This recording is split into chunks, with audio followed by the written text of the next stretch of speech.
हार्दिक स्वागत करती हूँ। हमारे आज के मुख्य वक्ता doctor अनिकांत Jain, professor Lal Bahadur Shastri university Delhi. उनका व्याख्यान है कुतुब मीनार, जैन मानस्तंभ या सुमेरु पर्वत। उनका मैं हार्दिक स्वागत करती हूँ।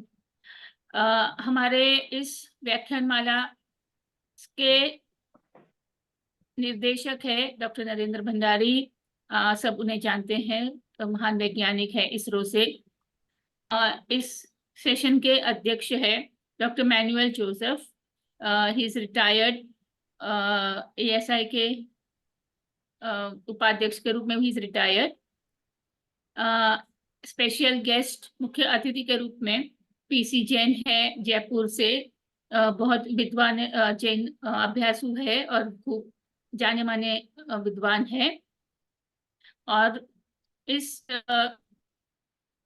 पूरे व्याख्यानमाला के संयोजक श्री शैलेंद्र कुमार जैन।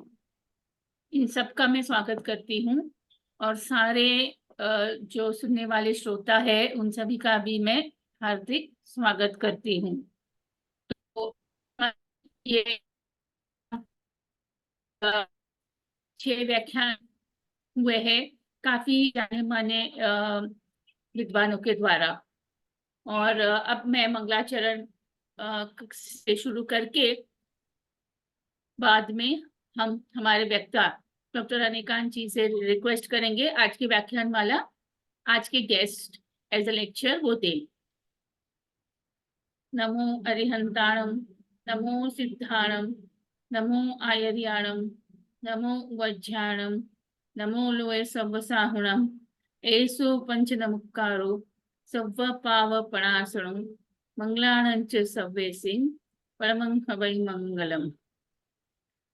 डॉक्टर प्रोफेसर अनिकांत जैन, आप प्लीज अपना वक्तव्य दें।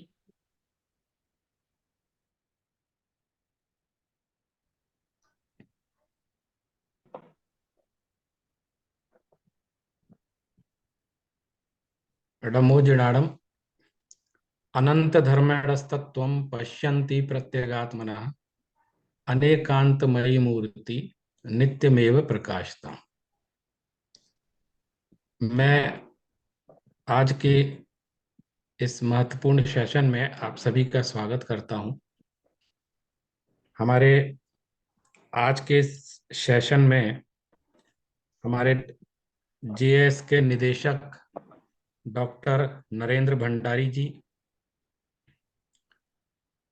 कामनी जैन जी और डॉक्टर मैनुअल जोसेफ जी, शैलेंद्र जी तथा इस सेशन में विराजमान सभी सुधी श्रोतागण, विद्वद्गण, पुरातत्वविद। आज मैं, जैसा कि विषय पहले से सबको पता है, आज मैं एक महत्वपूर्ण विषय पर आपसे यहाँ कुछ बातचीत करना चाहता हूँ और वह विषय है दिल्ली के इतिहास से संबंधित।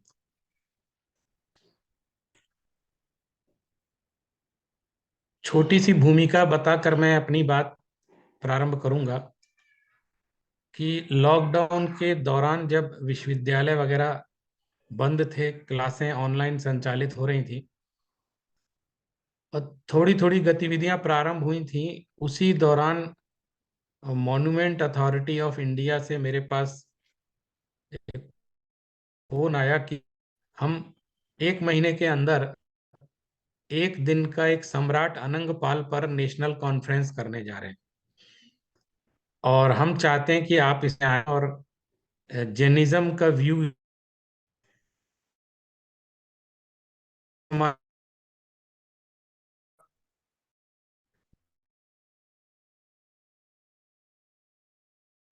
किसी और को बुला लें। लेकिन 2-3 दिन के बाद ही मेरे पास लेटर आ गया कि आपको इसमें आना ही है। तो मैंने फिर वहाँ के जो चेयरमैन थे तरुण विजय जी, उनसे कहा कि मैंने मना किया है। तो उन्होंने एक बात कही, बहुत बड़ा काम कर रहे हैं, सम्राट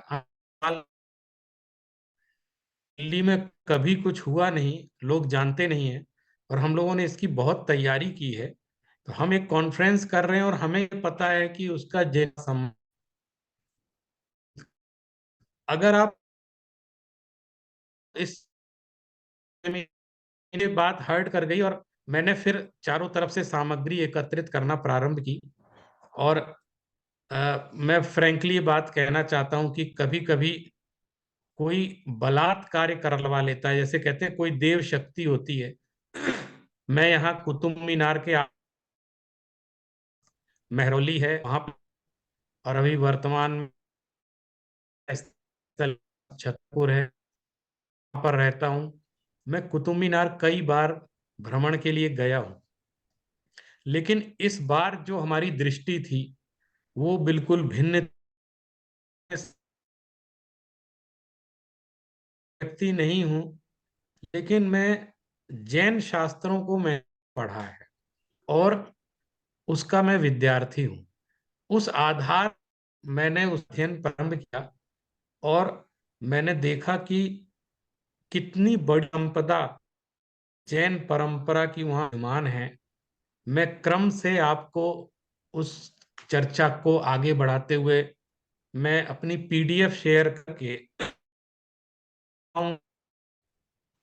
मैं अपने आर्टिकल को पढ़ता हूँ। मैं कहानी को भी पूरी इस तरह सुना सकता हूँ, लेकिन मुझे लगता है यदि मैं सब स्कॉलर्स के बीच में बैठा हूँ कि क्रम से बोलना चाहिए।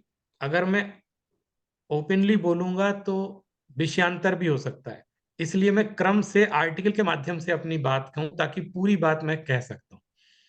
तो मैं आपको स्क्रीन स्क्रीन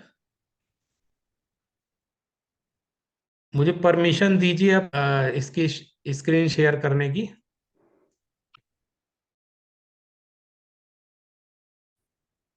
जो एडमिन है मुझे परमिशन दे दीजिए, वो यहाँ डिसेबल हो रहा है। उदय। हाँ सर, कर रहा हूँ। हाँ। जब तक होता है मैं बताता हूँ कि जब मैंने इसका अध्ययन प्रारंभ किया तो चूंकि सेमिनार सम्राट अनंग पाल के ऊपर था और मुझे कुतुब मीनार का अध्ययन करने का अवसर मिला और मुझे बहुत महत्वपूर्ण ग्रंथ मेरे हाथ में लगा। अब कर सकते हैं शेयर स्क्रीन? अभी भी नहीं। जिसका नाम है पाषाणाचर्यु। ये ग्रंथ मेरे पास है, ये भारतीय ज्ञानपीठ से छपा हुआ है। दिख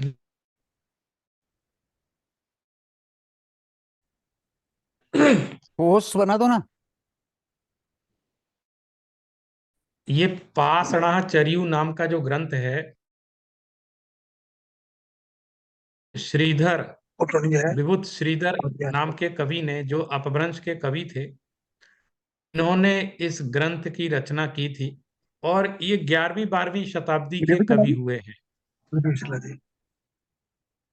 इन्होंने एक यह ग्रंथ क्यों लिखा, इसकी एक प्रशस्ति इन्होंने अपने ग्रंथ के प्रारंभ में लिखी। और आपको बताऊं, जैनाचार्यों का इतना बड़ा योगदान है कि दार्शनिक दृष्टि से और मैं कहूं आध्यात्मिक दृष्टि से तो बहुत सारे काम करते रहे हैं, लेकिन वो जो अपने ग्रंथ में प्रशस्तियां लिखते थे, इसका इनिशियल शुरू से लेना, जो अपने ग्रंथ में प्रशस्तियां लिखते थे उसमें इस भारत का बहुत रहस्यमयी इतिहास छुपा हुआ है। प्रायः उन प्रशस्तियों को अध्ययन किया गया और जैनाचार्यों द्वारा रचित जो ग्रंथ हैं, वो जो प्रशस्तियां लिखते हैं, उनकी जो गुरवावलियां हैं, उसमें भारत का बहुत बड़ा इतिहास है। के से ये भी निवेदन करना चाहूंगा कि हमें उसका अध्ययन करना चाहिए। कहीं ऐसा ना हो कि हम भारत इतिहास को गलत समझ बैठे और सही इतिहास हम। ये मैंने थोड़ी भूमिका लिखी है, फिर इसके बाद मैं मूल मुद्दे पर आता हूं। कि अगर ये संत कवि, जो जैन संत कवि बुद्ध श्रीधर थे, इन्होंने यदि पाषाणाचर्यु ग्रंथ नहीं लिखा होता तो आप ये समझ लीजिए कि दिल्ली का वास्तविक इतिहास, यानी अनंगपाल तोमर का इतिहास, जो एक मात्र इस दिल्ली का जो हिंदू सम्राट था, उसका इतिहास ही विलुप्त हो चुका था। अगर ये पाषाणाचर्यु ग्रंथ नहीं मिलता तो दिल्ली का वास्तविक इतिहास आज तक पता नहीं लग पाता। और ये बात मैं नहीं कह रहा हूं, बल्कि एक बहुत बड़े इतिहासकार हैं जिन्होंने दिल्ली का इतिहास लिखा है, उन्होंने इस बात को अपनी पुस्तक में, दिल्ली का इतिहास नाम की पुस्तक में लिखा है कि बुद्ध श्रीधर का पाषाणाचर्यु, और इसका जो संपादन किया प्रोफेसर राजा राम जैन जी, जो इस समय वर्तमान में 97 ईयर ओल्ड हैं, इन्होंने इसका संपादन यदि नहीं किया होता तो हमें दिल्ली और कुतुब मीनार के इतिहास से संबंधित जानकारी आज तक प्राप्त ही नहीं होगी। और दिल्ली का जो तोमर वंशी राजा अनंगपाल था, उसका नाम अज्ञान के कुहासे में विलीन हो गया होता। इसलिए इस पाषाणाचर्यु ग्रंथ ने की रक्षा की और एक बहुत बड़ा इतिहास हमारे सामने लाया। और इसी तरह दिल्ली के एक इतिहासकार हुए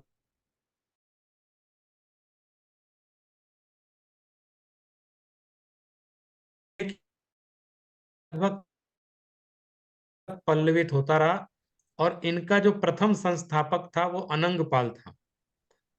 अनंगपाल के बारे में एक जैन कवि दिनकर सेनचित ने एक अनंगचर्यु नाम का ग्रंथ भी लिखा था, लेकिन वो आज उपलब्ध नहीं है। यदि वो ग्रंथ हमको मिल जाए तो हमको अनंगपाल के इतिहास के बारे में वास्तविक, चूंकि उसने पूरा चरित्र लिखा है उनका, तो हमको बहुत सारी जानकारियां मिल सकती हैं और एक इतिहास का नया अध्याय खुल सकता है। लेकिन दुर्भाग्य से वो उपलब्ध नहीं है ग्रंथ, उसकी खोज भी होनी चाहिए। और इस ग्रंथ का उल्लेख महाकवि धवल ने अपने हरिवंश रास में किया है, और धनपाल ने अपने बाहुबली चरियु में इस ग्रंथ का उल्लेख किया है। बुद्ध श्रीधर जो थे वो अपभ्रंश के बहुत बड़े कवि थे, लेकिन इसके साथ साथ वो संस्कृत, प्राकृत और साहित्य व्याकरण के भी बहुत बड़े विद्वान थे। आपने नाम सुना होगा, पाणिनि को कहा जाता है कि वो अष्टाध्यायी व्याकरण उन्होंने संस्कृत की लिखी, लेकिन उनसे भी पूर्व एक शर्ववर्मकृत संस्कृत का कातंत्र व्याकरण प्रसिद्ध था।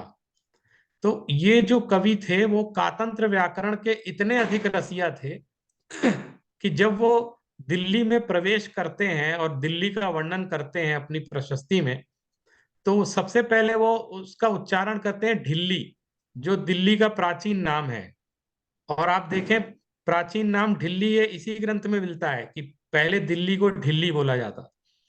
वो सड़कों पे घूम रहे थे और यहाँ की सड़कें उन्हें बहुत सुंदर लगी दिल्ली की, तो वो उसकी उपमा कातंत्र व्याकरण से कर देते हैं।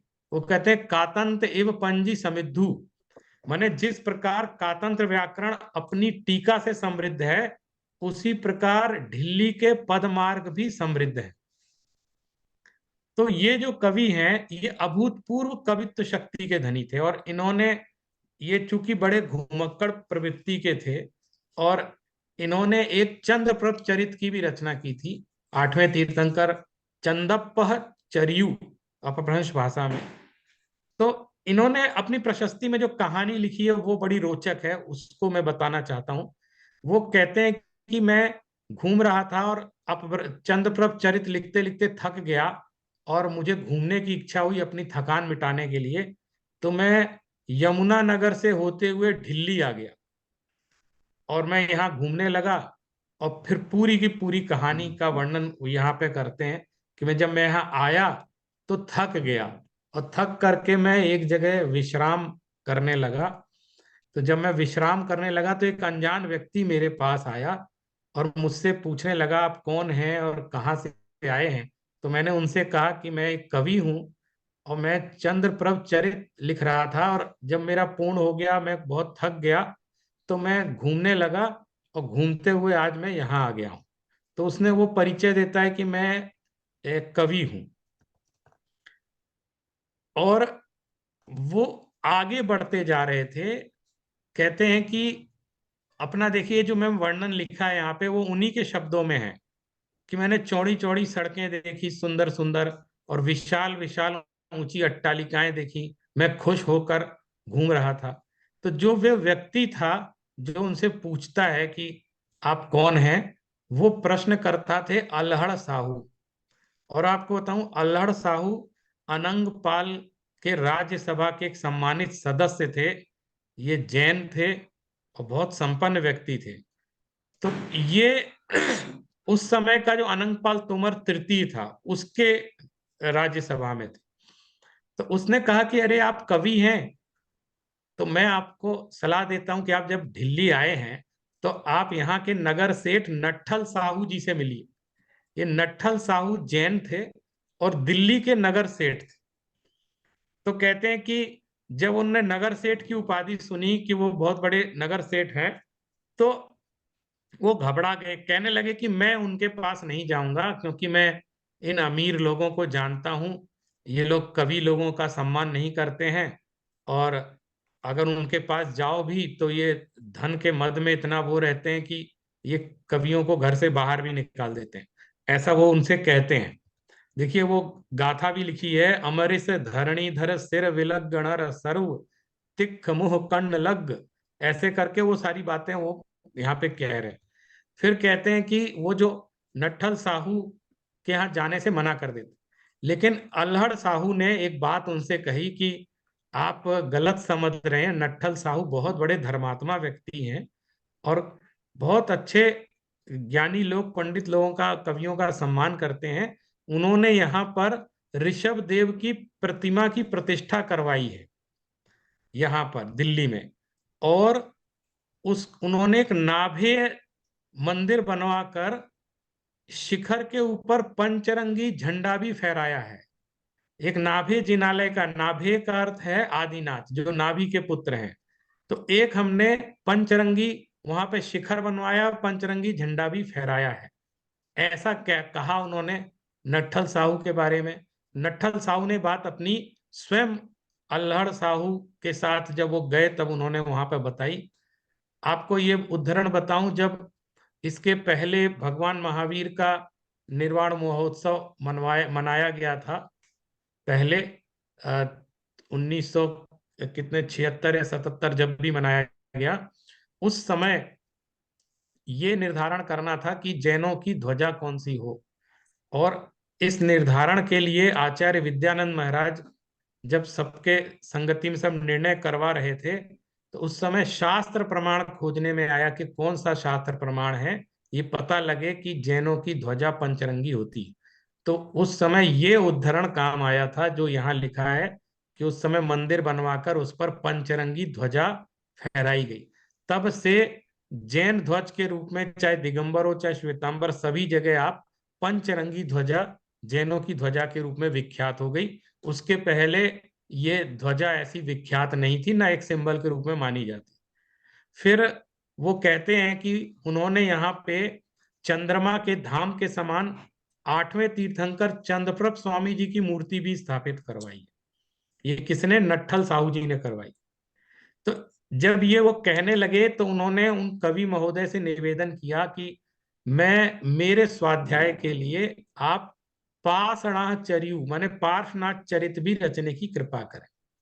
माने ये पार्श्वनाचर्यु लिखने के प्रसंग में कवि ने अपनी सारी बातें, कहानी सुनाई, और उसमें वो दिल्ली का इतिहास लिख देते हैं। और अगर ये नहीं लिखते तो लोग समझ ही नहीं पाते कि कुतुबुद्दीन ऐबक जब 12वीं शताब्दी में यहाँ का शासक बना और मुगल सल्तनत वहां से प्रारंभ हो गई, लगभग 16वीं शताब्दी तक चलती रही, उसके पहले का इतिहास लोग दिल्ली का जानते ही नहीं थे कि यहाँ पे क्या होता था। अब देखिए, वो कहते हैं कि जब पार्श्वनाथ चरित रचने का निवेदन कर दिया और कवि को भी पसंद आ गया कि नट्ठल साहू तो बहुत धर्मात्मा व्यक्ति हैं, तो वो कहते हैं कि हमने इसी नाभे मंदिर में बैठ करके इस ग्रंथ की रचना प्रारंभ कर दी। और फिर नट्ठल साहू ने उनको बहुत सम्मानित भी किया, उनका आभार माना। अब इसी बुद्ध श्रीधर ने ढिल्ली के इस स्थान का वर्णन किया है अपने शब्दों, और वो यहाँ पर वर्णन करते हुए लिखते हैं कि जब मैं दिल्ली आया तब मैंने यहाँ पर एक गगन मंडल को छूता हुआ साल देखा। ये शायद नीचे देखिए, इसमें लिखा हुआ है गगन मंडला लघु सालू, ये बोल्ड में लिखा हुआ है लेख में। ये अपने अपभ्रंश में उन्होंने लिखा कि मैंने एक साल देखा, यानी उन्होंने एक कोई मीनार देखी जो गगन मंडल से छूती हुई थी, आकाश से छूती हुई एक मीनार देखी। यहाँ पर उन्होंने एक स्तंभ देखा। और प्रोफेसर राजा राम जी ने जो प्रस्तावना लिखी उसमें उन्होंने लिखा है कि ये जो गगन चुंबी सालू है इसका अर्थ है कीर्ति स्तंभ, और जिसका निर्माण राजा अनंग पाल ने अपने किसी दुर्धर शत्रु पर विजय के उपलक्ष्य में बनवाया था। कवि ने भी उसका उल्लेख नाभे मंदिर के निर्माण के प्रसंग में किया है। चूंकि नट्ठल साहू ने उक्त मंदिर शास्त्रोक्त विधि से निर्मित करवाया था, और जैन मंदिर वास्तुकला में मानस स्तंभ मंदिर के द्वार पर अनिवार्य रूप से बनाया जाता। तो देखिए, जो ये कुतुब उल इस्लामी मस्जिद है उसके सामने इधर दक्षिण की तरफ ये कुतुब मीनार बना हुआ है। और वो जो मस्जिद है, जो मस्जिद का भाग है, उसका प्रवेश द्वार अभी मैं चित्र आपको दिखाऊंगा, वो पूरा का पूरा नाभे जिनालय था, और उसके सामने ये मीनार बनाई गई जिसको कह रहे हैं कि मानस स्तंभ। तो ये जैन मंदिर के नियम है कि जैन मंदिर का निर्माण जहां होता है वहां मंदिर के सामने या पास में मानस स्तंभ जरूर बनता है। तो ये निश्चित रूप से मानस स्तंभ रहा होगा, जो वर्तमान में कुतुब मीनार के रूप में तब्दील कर दिया गया। तो बुद्ध श्रीधर द्वारा वर्णित दोनों वास्तुकला के अमर चिन्ह कुछ समय बाद नष्ट भ्रष्ट कर दिए गए। माने नाभे मंदिर भी और भी जो चीजें बनी थी, यानी कुतुब मीनार को भी नष्ट भ्रष्ट किया गया, यानी चेंज किया गया, बदला गया उसको।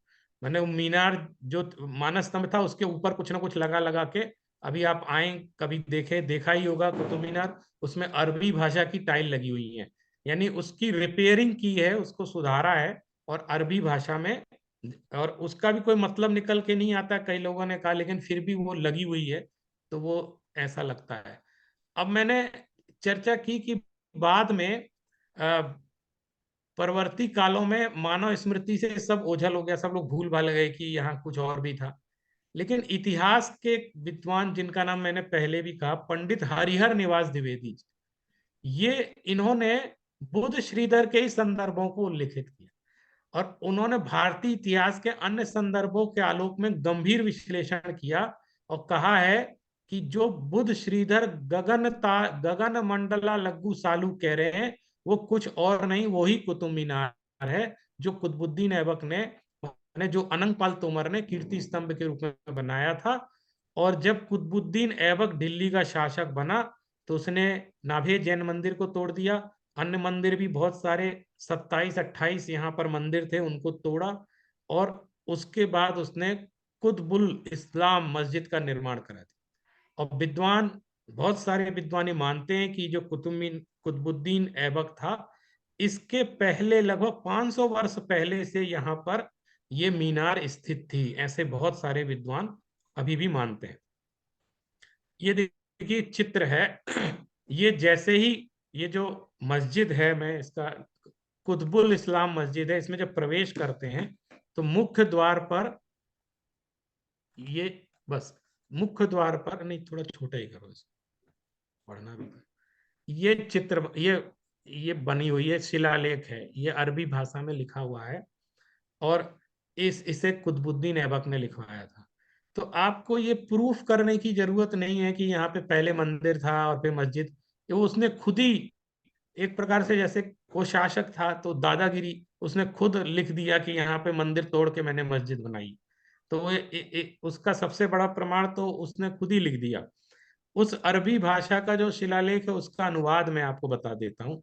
ये अरबी में लिखा हुआ है, फिर उसके बाद उसने लिखा कि हिजरी सन 587, यानी 1191-92 ईस्वी में कुतुबुद्दीन ऐबक ने यह किला विजय किया, और सूर्य स्तंभ के घेरे में बने 27 बुत खानों को तोड़कर उनके मसाले से ये मस्जिद बनवाई। ये मंदिर एक से एक मूल्य के थे। एक एक मंदिर 20-20 लाख दिल्ली वाल। उस समय दिल्ली में जो सोने का सिक्का चलता था उसको कहते थे दिल्ली वाल। तो उसकी लागत से ये बना हुआ था। यानी नट्ठल साहू जो यहाँ पे जिन्होंने मंदिरों का निर्माण करवाया था, कितना पैसा उन्होंने खर्च किया, और अनंग पाल ने बहुत पैसा खर्च किया था यहाँ मंदिर बनवाने। अब देखिए जो दूसरी बात, एक पुरातत्व संग्रहालय के निदेशक रहे हैं जो विरजानंद देवकर्णी ने, उन्होंने इस मीनार के माप के बारे में लिखा है। वो कहते हैं 238 फीट 1 इंच ऊंची मीनार का मुख्य प्रवेश द्वार उत्तर दिशा की ओर है, माने जहां ध्रुव तारा जहां से देखते हैं। और इस मीनार के प्रथम खंड में 10 और द्वितीय खंड में 5 तथा तीसरे चौथे पांचवें खंड में 4-4 खिड़की हैं। उन सबको जोड़ लो तो 27 खिड़कियां हैं। अब इसको वो ज्योतिष शास्त्र से जोड़ते हैं, कहते हैं कि जैसे 27 नक्षत्र होते हैं, इसलिए यहाँ 27 खिड़कियां हैं। और ज्योतिष वास्तु की दृष्टि से दक्षिण ओर की ओर झुकाव देकर इसका निर्माण किया गया है। और इसलिए सबसे बड़े दिन 21 जून को दोपहर में इतने विशाल स्तंभ की छाया भूमि पर नहीं पड़ती। माने कुतुब मीनार की छाया 21 जून को जमीन पर पड़ती हुई दिखाई नहीं देती। ये कोई भी जाकर के वहां देख सकता है इस चीज को। इसी प्रकार दिन रात जब बराबर होते हैं, वो 21 मार्च और 22 सितंबर को भी दोपहर के समय इसकी जो छाया है मध्यवर्ती खंडों की परछाई न पड़कर केवल बाहर निकले भाग की छाया पड़ती है, और वह ऐसे दिखती है जैसे 5 घड़े एक दूसरे के ऊपर औंधे रखे हुए। वो लिखते हैं कि वर्ष के सबसे छोटे दिन 23 दिसंबर को मध्याह्न में इसकी छाया 280 फुट तक जाती है, जबकि छाया 300 फीट तक होनी चाहिए। अब क्योंकि मूलतः मीनार 300 फीट की थी, अब इसलिए ये कह रहे हैं क्योंकि इस मीनार का ऊपर का कुछ हिस्सा वो टूट के गिर गया था। और जैसे हिसाब लिखा हुआ है 16 गज भूमि के भीतर है और 84 गज भूमि के बाहर है, ये माने 100 गज 300 फीट। यह 20 फीट की छाया की कमी इसलिए है कि मीनार की सबसे ऊपर के मंदिर का गुंबद जैसा भाग टूटकर गिर गया। जितना भाग गिर गया उतनी कम छाया पड़ती है। मीनार का ऊपरी भाग न टूटता तो छाया निश्चित रूप से 300 फीट की होती। तो ये जो 20 फीट कम हो गया वो निश्चित रूप से उसके कारण हुआ कि वो जो ऊपर का भाग था वो टूट गया। अब देखिए एक संभावना ये है कि 20 फीट की जो शिखर युक्त वेदी थी, ये हम कह रहे हैं इस बात को, ये उन्होंने नहीं कहा है। जैसे मानस स्तंभ के ऊपर आप देखते हैं वेदी बनी होती है जिसमें तीर्थंकर प्रतिमा विद्यमान है, और यह या तो बिजली आदि गिरने से खंडित हो गई, या फिर ये जो बुत परस्ती के खिलाफ थे मुगल तो उन्होंने तुड़वा दिया। इन दोनों में से कोई संभावना हो, क्योंकि कुछ लोगों ने मुझे ये भी कहा है कि ये बिजली गिरने से ऊपर का भाग खंडित होकर गिर गया था। और ये बहुत पहले की बात थी। मुझे प्रोफेसर सुखचंद जैन मैसूर वालों ने भी बताया था कि जब एक बार कुछ हुआ था तो वहां गिरा, तो वहां से मूर्ति भी नीचे गिरी थी। और बाद में पूछा गया कि इसकी मूर्ति का क्या करना है, तो उस समय माहौल कुछ ऐसा था कि चुपचाप उस मूर्ति को कहीं रखवा दिया गया, चाहे संग्रहालय में या कहीं रखवा दिया गया, लेकिन उसकी चर्चा ज्यादा सामने नहीं लाएगा। अब चूंकि ये मीनार वास्तुकला का एक अद्भुत नमूना था, इसलिए इस पर पत्थर लगवाकर अरबी में अपने शिलालेख खुदवा के उन्होंने उसको यथावत रहने दिया। मैंने मंदिर तोड़ दिए लेकिन इस मानस स्तंभ को नहीं तोड़ा उन्होंने, क्योंकि ये बिल्कुल अद्भुत निर्माण था, इसलिए उन्होंने ऐसा नहीं किया। अब और भी शोधकर्ता जो काफी इस पर काम कर चुके हैं, जैसे उदयवीर शास्त्री, महेश स्वरूप भटनागर, केदारनाथ प्रभाकर, इन्होंने 1970-71 में इस इलाके का बहुत निरीक्षण किया था और काफी कुछ निष्कर्ष सामने निकाले उन्होंने, और इसकी आधारशिला की खुदाई भी करवाई थी। तो उस समय यहाँ विशाल चबूतरे इनको समझ में आए, और पूरब से पश्चिम चबूतरों की लंबाई 52 फुट और उत्तर से दक्षिण में बने 54 फुट। ये 2 फुट का अंतर इसलिए बताया कि मीनार का झुकाव दक्षिण दिशा की ओर है और इसका संतुलन ठीक रखा जा सके। किसी की आवाज आ रही है बीच में, थोड़ा डिस्टर्ब हो रहा है। अब ये देखिए, ये मैं दिखाता हूँ, ये तिलोय पन्नती ग्रंथ से मैंने ये चित्र लिया है। जहां चतुर्थ अधिकार में 761 नंबर की गाथा 788 तक मानस स्तंभ भूमि का वर्णन किया गया है, और उसके आधार पर उसमें चित्र बना हुआ है। और ये देखिए बगल में एक एएसआई ने कुतुब मीनार के, अगर आप पार्क की तरफ दक्षिण तरफ जाएंगे तो एक छतरी बनाकर रखी है। एक स्मिथ नाम के एक विद्वान थे अंग्रेज, उन्होंने उसकी पूर्ति के लिए बनाई थी कि जो ऊपर का भाग टूट गया था, तो ये तो आर्टिफिशियल है जो बनी हुई है, लेकिन उन्होंने कहा नहीं, वो जैसी थी हमें एक उसका एक नमूना बनाना चाहिए प्रतिकृति, तो उन्होंने इधर बनाई है। यानी इतना भाग और कुतुब मीनार के ऊपर था। तो हम ये संभावना, जैसे राजा राम जी ने कहा, ये व्यक्त करते हैं कि हो सकता है कि ये बेदी रही हो और उसमें तीर्थंकर भगवान की प्रतिमा, अगर ये मानस स्तंभ था तो ये स्थिति भी वहां रही होगी, और ये फिर प्रतिमा यहाँ से गायब हो गई, लेकिन ये प्रतिकृति उन्होंने यहाँ पे ऐसी बना के दे दी। अब एक महत्वपूर्ण बात देखिए आप, जब ये निरीक्षण चल रहा था तो जो मस्जिद का पश्चिमी भाग है वहां पर एक त्रुटित अभिलेख मिला है। सूर्य मेरु पृथ्वी यंत्रई मेहरावली यंत्रेण। अब यहां देखिए लिखा है, इसे सूर्य मेरु नाम से कहा गया कि सूर्य मेरु से अभिहित किया है, और उन्होंने कहा है कि ये यहाँ सूर्य मेरु पृथ्वी यंत्रई मेहरावली यंत्रेण, इसको सूर्य मेरु कहा है। और कुछ विद्वान कहते हैं कि ये खगोल विद्या से संबंधित है, ये ज्योतिष का बहुत बड़ा केंद्र रहा है भारतीय परंपरा में पहले से, और बराह मिहिर तक से इसका संबंध जोड़ के देखते हैं, ऐसा साहित्य में जहाँ रिसर्च हुई उन्होंने लिखा है। लेकिन प्रोफेसर राजा राम जी ये दावा करते हैं कि ये मानस स्तंभ था, और तीर्थंकरों के समो शरण में ऐसा होता है, और जैन मंदिर वास्तुकला में ये इस तरह के मानस स्तंभ की परंपराएं रही हैं, और तीर्थंकर की प्रतिमा चारों तरफ उसमें बनाई जाती है, तो इसमें भी बनाई गई। अब इसमें और फैक्ट आपको बताता हूं, देखिए मैं ये बात बहुत विनम्रता के साथ इसलिए कह रहा हूं कि प्रोफेसर राजा राम जी ने अपनी तरफ से परिश्रम करके इस बात को कहा, लेकिन एक चित्र में आगे आपको दिखाऊंगा कि जैसे कुतुब मीनार की जो ऊंचाई है, आप देखेंगे कि मानस स्तंभ कभी भी मंदिर के शिखर से ऊंचा नहीं होता है, और अभी आप कुतुब मीनार इतना ऊंचा देखते हैं तो ये थोड़ा सा कल्पना करना मुश्किल होता है कि वहां नाभे जिनालय उससे भी ऊंचा रहा हो। ये थोड़ी सी कठिनाई होती है, क्योंकि बहुत ज्यादा ऊंचा है और इतनी संभावना प्राय कम है। लेकिन हम दोनों बातों को लेकर के चल रहे हैं, उन्होंने जो बात कही उसको भी, चूंकि संभावनाएं व्यक्त की जाती हैं, और लगभग इस विषय पर 20 तरह की संभावनाएं व्यक्त की है लोगों ने, अलग अलग विद्वानों।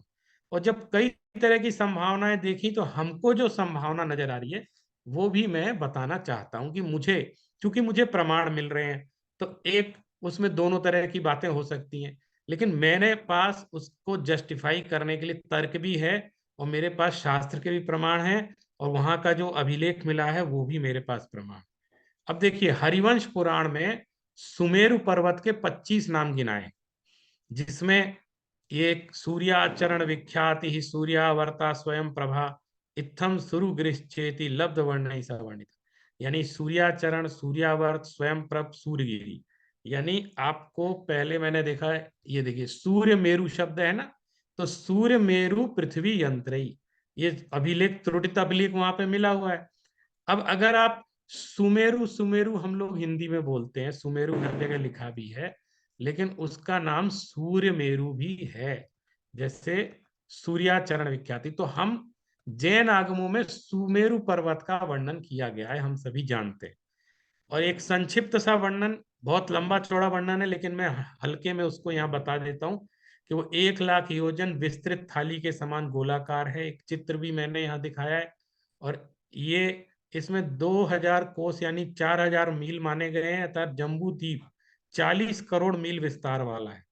ये तो हमारे शास्त्रों में सारा वर्णन आता है, अभी इसका उतना प्रयोजन नहीं है।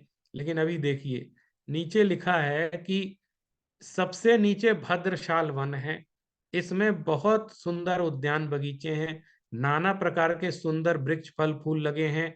यह सब वृक्ष फल वनस्पति कायिक नहीं है, प्रत्युक रत्नों से बने हुए। इस भद्रशाल वन में चारों दिशा में एक एक विशाल मंदिर है। इस इनका नाम त्रिभुवन तिलक मंदिर है।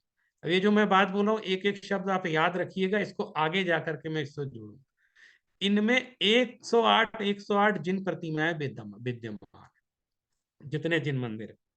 तो क्या नट्ठल साहू ने या उनके पूर्वजों ने कभी यहाँ ऐसे सुमेरु पर्वत की रचना बनवाई थी, और नीचे जो वन है वो भद्रसाल वन बनवाया जैसा शास्त्रों में वर्णित है? और क्या उसी समय चारों दिशाओं में एक एक विशाल जैन मंदिर बनाए, जैसा कि वो कुतुबुद्दीन ऐबक अपने फारसी वाले अभिलेख में लिख रहा है कि हमने यहाँ पर 27 जैन मंदिर तोड़े। आप देखो उनकी काउंटिंग करने देखिए, 27 नक्षत्र होते हैं और 27 जैन मंदिर तोड़े, ऐसा भी उसने लिखा है। तो इनका नाम त्रिभुवन तिलक जिन मंदिर है, इसको भी हम आगे जाके जोड़ेंगे। तो 108 प्रतिमाएं उनमें विराजमान है। अब इस वर्णन को आपने सुन लिया जो हमारे शास्त्रों में। अब आप देखिए कि बुद्ध श्रीधर क्या लिख रहे हैं वर्णन, अपने जो साक्षात देख रहे हैं उस समय, ये उत्तुंग जो गगन चुंबन सालू जो उन्होंने देखा था, उसका वर्णन कर रहे हैं। उसका एक एक शब्द सुनिए, मैं पढ़ के ही सुनाता हूं कि वो लिखते हैं कि जिस ढिल्ली पट्टन में गगन मंडल से लगा हुआ साल है, जो विशाल अरण्य मंडप से परिमंडित है। आप देखना ये भद्रशाल वन की को कल्पना करिए, जिसके उन्नत गोपुरों के श्रीयुक्त कलश पतंग को छूते हैं, को रोकते हैं, सूर्य को रोकते हैं, इतने ऊंचे ऊंचे उसके गोपुर बने हुए। और जो जल परिपूर्ण परिखा से आलंकित शरीर वाला है, माने उसके चारों तरफ जल युक्त वो खाई भी बनी हुई है। आप देखिए जो सुमेरु पर्वत बनता है, आप लोग तो हस्तिनापुर भी गए होंगे, सुमेरु पर्वत की रचना देखिए, उसके चारों तरफ देखिए जल भरा हुआ है। यहाँ उत्तम मणि रत्नों से मंडित विशाल भवन है, जो नेत्रों को आनंद देने वाले हैं। जहां नागरिकों और खेचरों को सुहावने लगने वाले सघन उपवन चारों दिशाओं में सुशोभित। जहां मदोन्मत्त करटी घटा गज समूह समय सूचक घंटा या नगाड़ा निरंतर घड़घड़ाते रहते हैं, और अपनी प्रतिध्वनि से दिशाओं विदिशाओं को भी भरते रहते हैं। अब ये सारी उन्होंने जो गाथा लिखी है अपभ्रंश में, तो मेरा ऐसा सोचना है कि इस बात की प्रबल संभावना है कि जो कुतुब मीनार है वह सुमेरु पर्वत की रचना है, जो शास्त्रोक्त विधि से निर्मित की गई थी। उसका कारण यह है कि जैन परंपरा में इस तरह की भौगोलिक रचनाएं बनाने की परंपरा हमेशा से रही है। आप की रचना, कहीं समोशरण की रचना, कहीं जम्बू द्वीप की रचना, कहीं सुमेरु पर्वत की रचना, ऐसे रचनाएं आप देखते हैं जहाँ तीर्थ स्थान होते हैं वहां लोग बनाते हैं, और ये परंपरा प्राचीन काल से रही है। तो जब नाभे जिनालय यहाँ पे बना, तो उस समय इस तरह की परिकल्पना की गई हो और बनाया गया हो, तो इसमें कोई आश्चर्य नहीं है। अब देखिए, छोटी छोटी बात आपको बताता हूँ जो इंगित करने वाली हैं। आप कभी यहाँ कुतुब मीनार आए, और मैं इस लेख की पीडीएफ आपको भेज दूंगा, इसको पढ़ करके फिर आप कुतुब मीनार को देखिएगा, तो आपको एक अलग ही दुनिया दिखाई देगी। अब देखिए, जब आप अंदर प्रवेश करते हैं पूरब दिशा की तरफ, तो एक और स्मारक बना मिलता है। इसको तो आप बिना टिकट के भी देख सकते हैं, क्योंकि बाहर ही बना हुआ है और गोल आकृति का है। ऊपर की ओर 3 स्तर पर इसकी आकृति छोटी होती जाती है। ये देखिए, ये लेफ्ट में ये बना हुआ, ये चित्र ओरिजिनल चित्र जो वहां का है, ये मैं दिखा रहा हूँ आपको। अब देखिए, वहां पे एक जो नोटिस टंगा हुआ है, और कई लोगों ने मुझसे कहा कि ये अंग्रेजों ने ऐसे ही डिजाइन बनवा दी थी, ऐसा भी वहाँ कई गाइड लोगों ने, मैंने पूछा ये क्यों बना, इसका क्या मतलब है, क्या ये मुगलों ने बनाया था? तो कोई उसका सटीक जवाब नहीं देते। लेकिन वहां जो एक लेख लिखा हुआ है कि चार्ल्स मेटकॉफ, ये जो भारत का जनरल गवर्नर था 1853 में, वो उसने यह कुली खां का मकबरा बना हुआ था, तो उसका इस्तेमाल किया अपने एकांतवास के लिए। अकेले रहना चाहता था तो कुछ समय अकेले बैठ के रहता था, इसलिए ये जगह बनी हुई है। और इस तरह की 2 रचनाएं वहां पे बनी हुई है। तो उसने बेहतरीन ढांचों का निर्माण करवाया, ऐसा लिखा है। तो हिंदी में तो इतना ही लिखा है ऊपर, तो लोग प्राय वो हिंदी का पढ़ के छोड़ देते हैं, लेकिन इंग्लिश में नीचे लिखा है, उस पर जब मेरी दृष्टि गई तब मुझे कुछ कल्पना यहाँ दूसरी दिखाई दी। उसमें लिखा है built of rubble masonry similar to that having been used in Delhi since 11th century। माने 11वीं शताब्दी में जो चीजें प्रयोग की गई थी या प्रतीक प्रयोग किए गए थे, उसकी ही रचना यहाँ बनी है। अब देखिए हमारे जो पंच कल्याणक होते हैं, और अभी आपको बुद्ध श्रीधर ने बताया कि नट्ठल साहू ने उनसे कहा था कि मैंने यहाँ पर आदिनाथ भगवान और चंद्रप्रभ भगवान का पंच कल्याणक करवाया है। आप देखिए जैन परंपरा में पंच कल्याणक होता है तो पांडुक शिला पर रख करके प्रतिमा को जन्माभिषेक किया जाता है इंद्रों के द्वारा। ये परंपरा है, आज भी पांडुक शिला बनाई जाती। तो आप देखिए ये ऐसा लग रहा है जैसे ये पांडुक शिला है, और ये लोगों को इसका मीनिंग ही समझ में नहीं आया। लेकिन चूंकि ये प्रतीक बना था ऐसा कुछ, तो जो अंग्रेज था, यहाँ का जो जनरल था, उसने उसका यूज किया या उसका और भी उसका पुनर्वार करवा दिया, उसको थोड़ा और अच्छे से करा दिया। ये नजर आ रहा है। तो ये हमेशा उस परिसर से बाहर बनती है पांडुक शिला, ये भी आपने देखा, ये परंपरा है। तो शास्त्रोक्त विधि तो यही है कि पांडुक शिला करके ही पंच कल्याणक होता है, वहां पर निर्माण करवाया जाता है। तो ये एक संभावना मुझे इसमें दिखाई दी इसके माध्यम से। और जो तिलोय पन्नती में पांडुक शिला का जो स्वरूप समझाया गया वो मैंने बगल में चित्र दिया, इसकी तुलना हम लोग इससे कर सकते हैं। ये मुझे इसलिए आश्चर्य, इसके बारे में कोई कोई फाइनल डिसीजन देने को तैयार नहीं है, बस इतना कह देते हैं कि उन्होंने अपने आराम के लिए चीज बनवाई थी। लेकिन अंग्रेज हमेशा कुछ न कुछ किसी न किसी प्रतीक को लेकर के बात करते थे। कोई अलग से ये लग ही नहीं रहा कि यह कोई एकांतवास की जगह है। यहाँ पे कोई एकांतवास करेगा ना, इसके अंदर खिड़की है ना अंदर घुसने की जगह है, ये तो ऐसे डिजाइन जैसी बना दी। लेकिन ये पांडुक शिला हमेशा बाहर बनी होती थी, और उस प्रतीक की रक्षा उस जनरल ने यहाँ पर की है। अब देखिए कुछ कुतुब परिसर की कुछ मूर्तियां आपको दिखाता हूं। बुद्ध श्रीधर लिखते हैं कि जाहि समय कड़ी घड़गड़ हड़ंती, माने यहाँ पर हमेशा घंटियां बजती रहती। तो ये जो मंदिर था, यहाँ पे कोई बहुत बड़ा घंटा भी था जो धातु का रहा होगा, और वो हमेशा बजता था। और यहाँ पे कम से कम सैकड़ों पिलर, जो मैंने एक चित्र बगल में दिखाया है, ऐसे हैं जो घंटियां ही घंटियां उसमें बनी हुई, और ये वर्णन वो कर रहे हैं। तो ये कुतुब परिसर में इस तरह के वर्णन हमको प्राय देखने में आ जाते हैं। और निश्चित रूप से एक धातु का कोई बहुत बड़ा खंबा, माने बहुत बड़ा घंटा यहाँ पे था। और आप देखिए थोड़ा अंदर घूमे, इन्हीं खंभों पर और छतों पर अनेक तीर्थंकर और तीर्थंकर के जो शासन देवियां होती हैं, उनकी भी प्रतिमाएं हमको मिल जाती हैं। मंदिर के परकोटे के बाहर की तरफ आप जाएंगे, माने उत्तर की तरफ जब बाहर, तो जमीन की तरफ एक उल्टी प्रतिमा दिखलाई देती है, जिसके मस्तिष्क पर नागफण है। पहले मैंने जो एज इट इज प्रतिमा है वो लगाई है, फिर मैंने उसको घुमा दिया ताकि हमको समझ में आए।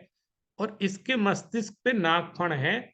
ऐसा लगता है कि ये पद्मावती देवी की प्रतिमा है। वहां पे वो तो जैसे तैसे उन्होंने लगा दी थी मुगलों ने, तो वो पद्मावती देवी की प्रतिमा ऐसी दिखाई देती है। और कई खंबे ऐसे हैं जिसमें अंबिका की, शासन देवी अंबिका की प्रतिमा है। अब ये वाला नीचे का चित्र आप देखिए, ये वो भाग है जहां पर प्राय लोग नहीं जा पाते हैं, क्योंकि ये लॉक रखते हैं, उसको ऊपर नहीं जाने देते हैं। वो मस्जिद के भाग में ऊपर की तरफ पर्यटकों को नहीं जाने देते।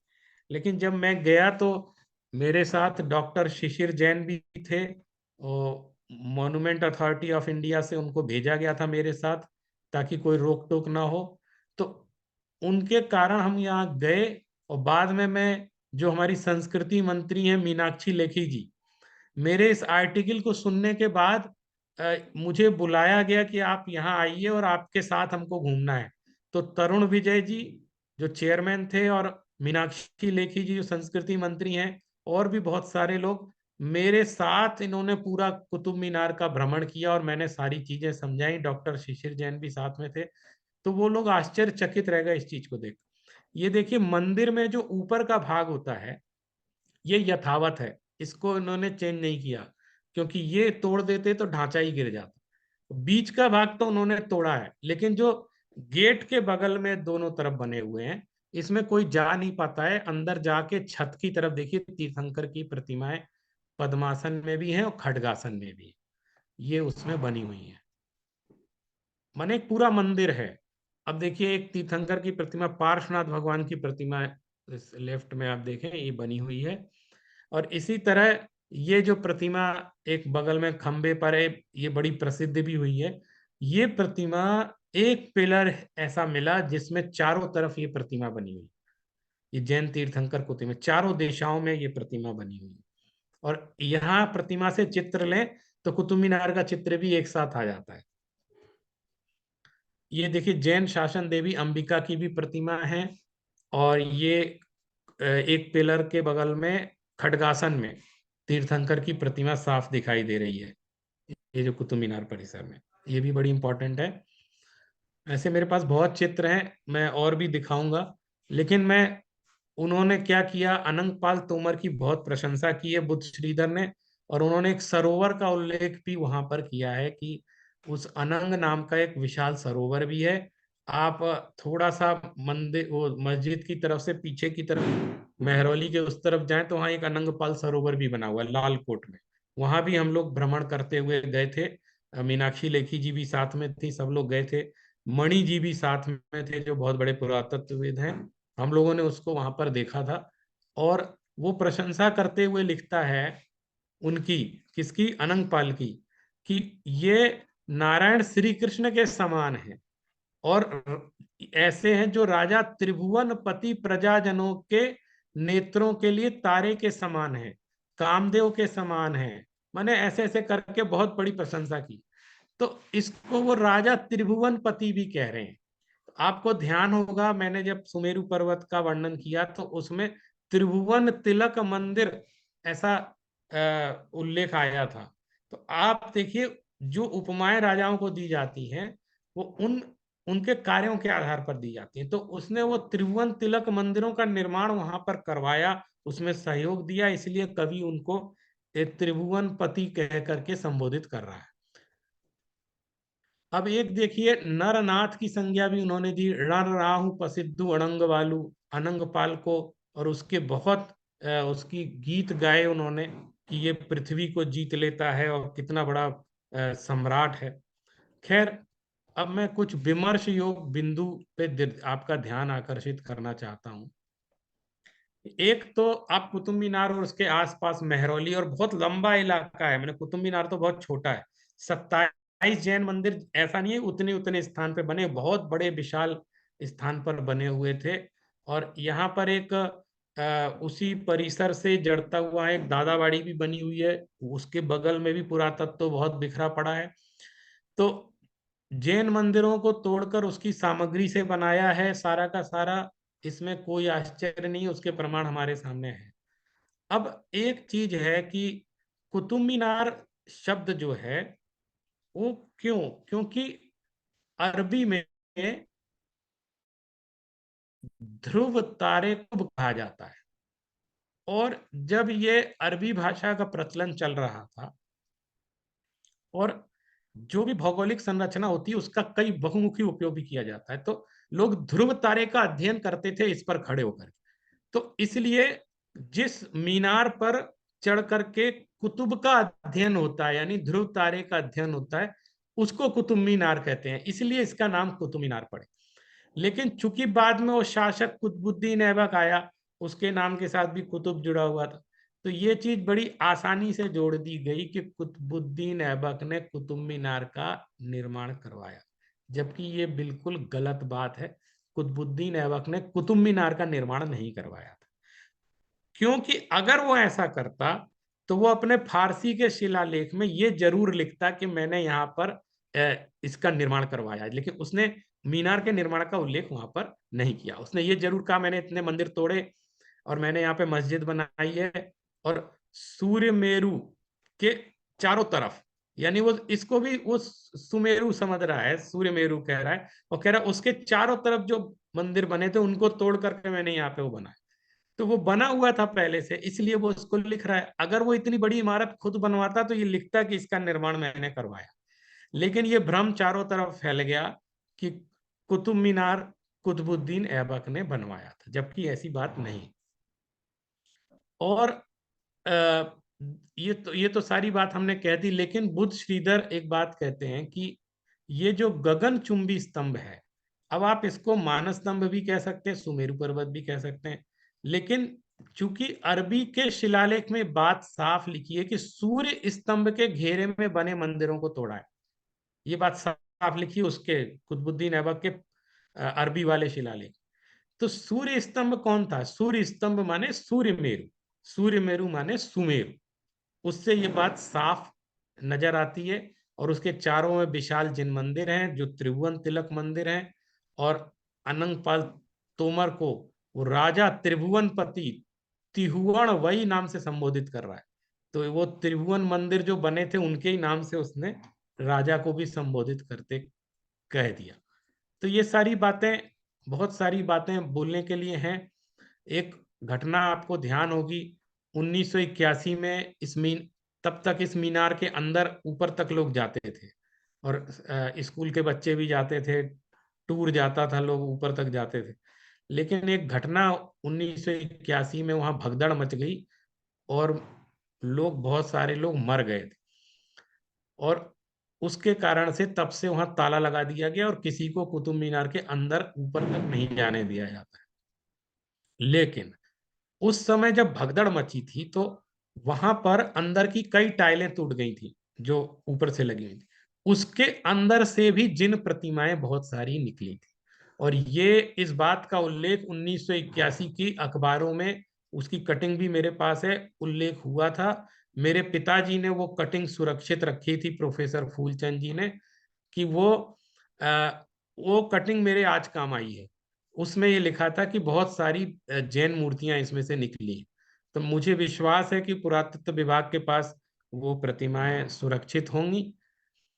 अब एक संभावना मैं ये व्यक्त करना चाहता हूं कि ये सुमेरु पर्वत की रचना रही होगी। आप कभी हस्तिनापुर गए ही होंगे, नहीं गए हो तो आप देखिए, और जम्बू द्वीप जो बनाया है वहां पर, उसमें सुमेरु पर्वत, उसकी तुलना आप करेंगे तो आपको लगेगा कि निश्चित रूप से ये बहुत संभावना बनती है कि उनकी है। ये देखिए, मैं ये एक चित्र भी आपको दिखा रहा हूँ, देखिए, ये है ओरिजिनल चित्र जो अभी इस समय उसकी मस्जिद का चित्र है, जब मस्जिद में प्रवेश द्वार बना हुआ है।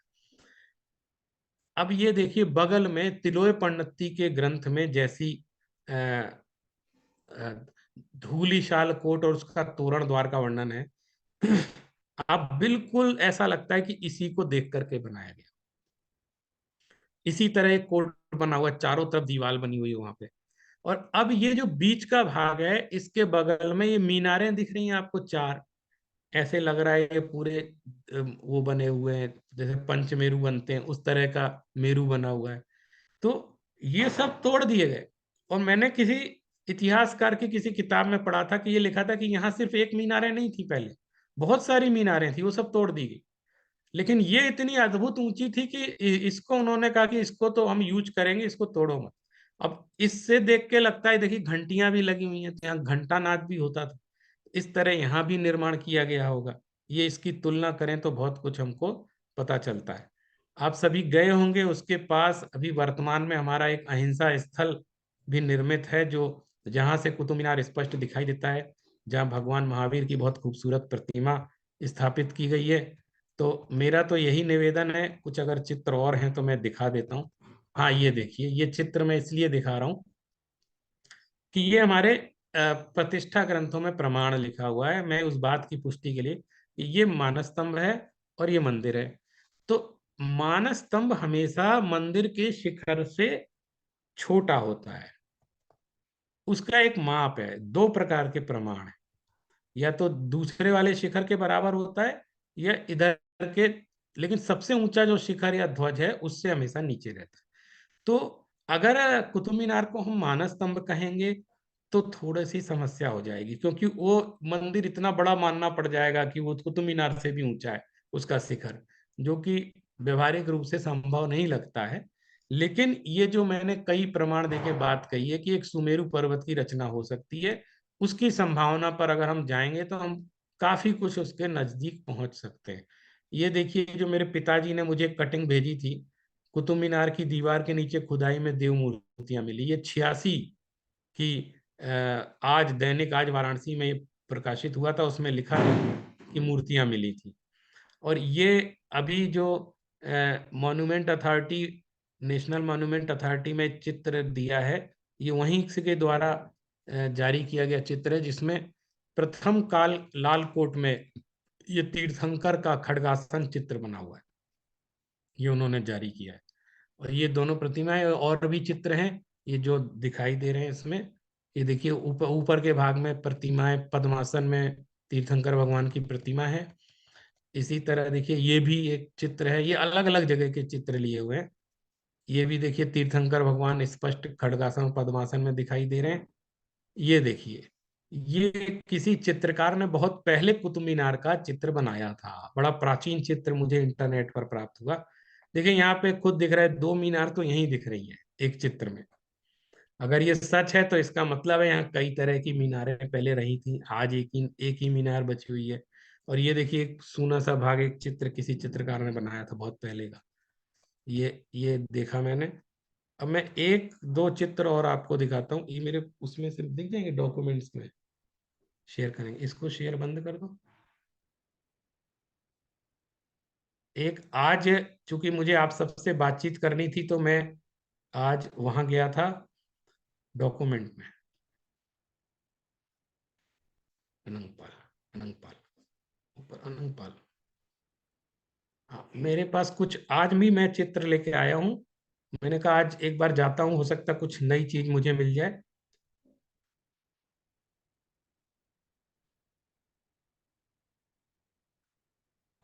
इसी में आइए देखिए, ये मैंने देखा, ये मेरी आज की फाइंडिंग है। बाहर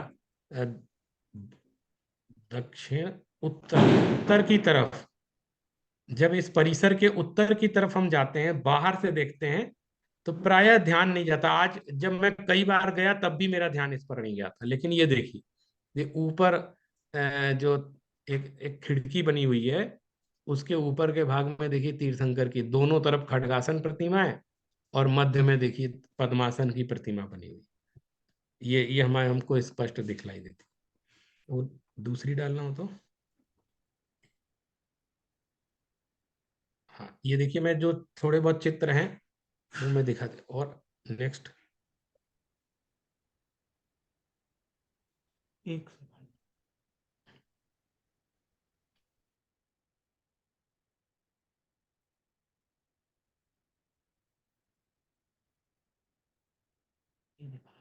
एक मिनट में देखता हूँ। एक मैं और आपको चित्र बताता हूँ जो मैंने अभी वहां पे लेटेस्ट देखा है। ये देखिए, ये भी मैंने पहले नहीं देखा था। ये जब मैंने ये आर्टिकल उस समय लिखा था, चित्र मेरे पास नहीं था। ये बड़ा खुदा हुआ सा दिख रहा है, किसी ने इसको छीला है। आप देखिए नीचे की तरफ, ये पद्मासन में तीर्थंकर की प्रतिमा इसमें दिखाई दे रही है। मैं कहता हूं अभी भी और चित्र देख सकते हैं कुछ, और भी वहां पे कई तरह के टीले बने हुए, ऊंचे ऊंचे डिजाइन बनी हुई है, उनपे पार्क बना हुआ है। मुझे लगता है टीला क्यों बना है यहाँ पर। अगर आप कभी, हालांकि वो वर्ल्ड हेरिटेज में सम्मिलित है, यहाँ ज्यादा छेड़छाड़ संभव नहीं है, लेकिन कभी उन टीलों की खुदाई करें तो मुझे लगता है वो मूर्तियां, जहाँ लिख रहे हैं 108 मूर्तियां हर मंदिर में थी, तो मूर्तियां गई कहाँ। तो ये टीलों को खोदेंगे तो बहुत सारी मूर्तियां निकलेंगी। वहां मुझे एकदम दक्षिण भाग के लास्ट में जो कुतुब मीनार परिसर की दीवार है, वहां आज ही मैंने कुआं देखा। वो बहुत बड़ा कुआं है और जाली से बंद है। तो मुझे ये भी अनुमान हुआ कि ये कुआं भी सूखा हुआ है और बहुत पुराना कुआं है। तो कभी कभी ऐसी चीजें इसमें भी डाल दी जाती थी। कभी इन चीजों की अगर वहां भी देखें, वहां निकालें खोजें, तो हो सकता है वहां भी बहुत सारी हमारी प्रतिमाएं प्राप्त हो सकती हैं। तो इस तरह मैं देखता हूँ। अब स्टॉप। इस प्रकार हम विचार करते हैं, अगर हम गहराई से देखें और भी जा करके। मैं यहाँ इस लेक्चर के माध्यम से एक बात ये भी आप सभी से कहना चाहता हूँ कि जब मैं इस तरह की बातें लगभग 2 साल से कर रहा हूँ, मैंने वहाँ भी लेक्चर दिए थे, और मेरा यूट्यूब चैनल है अनेकांत जैन, उस पर भी मैंने जो लेक्चर दिए हैं वो अपलोड किए हैं। तो मेरे पास कई तरह के फोन आए कि हम एक केस फाइल कर रहे हैं कोर्ट में कि ये हमको देना चाहिए, तो आप हमारी मदद करिए, ये करिए, वो करिए। तो मैंने कहा हमारा काम है रिसर्च करना, और हम चाहते हैं कि लोगों को सही सही जानकारी हो। लेकिन यहाँ किसी तरह की उसको कब्जे में लेना चाहते हैं या उसको अपना, ऐसा कुछ अभिप्राय नहीं है। हम चाहते हैं सही बातों की जानकारियां लोगों तक हों और एक ऑथेंटिक रिसर्च हो। सिर्फ एक दूसरे लेना देना वाली बात नहीं है, लेकिन एक ऑथेंटिक रिसर्च होकर के सही बात सामने आए। तो मैंने देखा कि अभी तक बहुत सारी संभावनाएं ऐसी थी जो हमको ज्ञात नहीं थी, और इन बिंदुओं के माने हम साहित्यिक अध्ययन को भी सामने रखें क्योंकि उसमें इतिहास है, पुरातात्विक अध्ययन को भी साथ में रखें, और अभी प्रेजेंट सर्कमस्टेंसेस जो वहाँ हैं उनको भी देखें। इतना बड़ा परिसर है कि अभी हम भी पूरा घूम नहीं पाए हैं, अभी उसको घूमने की जरूरत है, देखने की जरूरत है। तो निश्चित रूप से हम एक नई दृष्टि को प्राप्त करेंगे, और एक अनसुलझी गुत्थी को सुलझाने में हो सकता है हमारा साहित्य, हमारा पुरातत्व तो कुछ मदद करे। आप सभी ने मेरी बात को गंभीरता से सुना और मुझे यहाँ बोलने का अवसर प्रदान किया, इसके लिए मैं आप सभी का बहुत बहुत आभारी हूँ। रमो जिडाणम, जय Jinendra. Dr. Anikant Jain, I heartily congratulate you for this wonderful and amazing research work. आप जो इतने सालों से कर रहे हैं, हम वहाँ जाते हैं, घूमते हैं, लेकिन इतनी गहन से हमारे सामने ये बातें नहीं आती हैं। हम खुद हमारे इतिहास को बहुत ही टेकन फॉर ग्रांटेड लेते हैं, और जो एक इतिहासकार का दृष्टिकोण चाहिए वो हमें एक निर्माण करना चाहिए। और आप अपना ये रिसर्च जारी रखेंगे, ऐसी हम आपको we request you to continue this very important research of a very important Jain site, and हो सके तो we could really claim it।